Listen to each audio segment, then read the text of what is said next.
G20 ሰሚት በደቡብ አፍሪካ በነበረን ቆይታ ኢትዮጵያን መጥተው እንዲጎበኙ ያቀረብኩላቸውን ግብዣ ተከትለው ዛሬ ኦፊሻል ጉብኝት በኢትዮጵያ ለማድረግ ስለመጡ ያለኝን አክብሮትና ደስታ ልገልጽላቸው እፈልጋለሁ።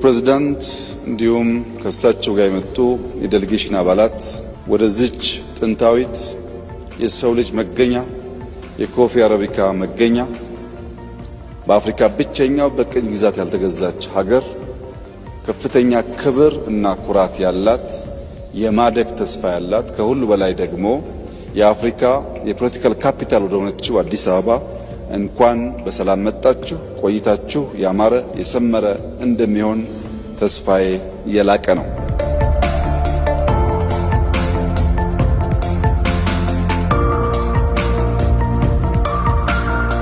ኢትዮጵያ በዓለም ላይ ፈጣን እድገት እያመጡ ካሉ ጥቂት ሀገራት መካከል አንዷ ስትሆን በዚህ ዓመት የ10.2% እድገት ትጠብቃለች።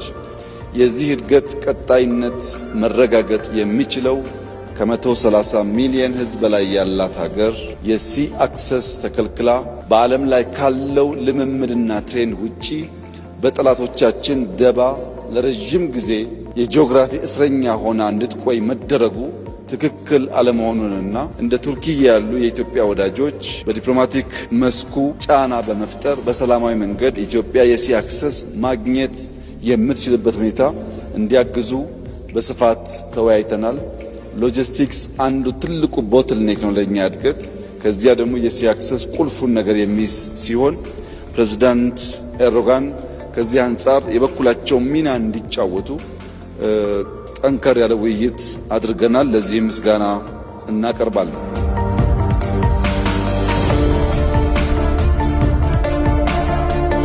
ለነበረን ቆይታ ላሎት ኮሚትመንት ኢትዮጵያ እንዲሁም እኔም ከፍተኛ ምስጋና ላቀርብ ፈልጋለሁ። እንኳን በሰላም መጡ። ቆይታው ያማረ የሰመረ እንዲሆን እመኛለሁ። አመሰግናለሁ።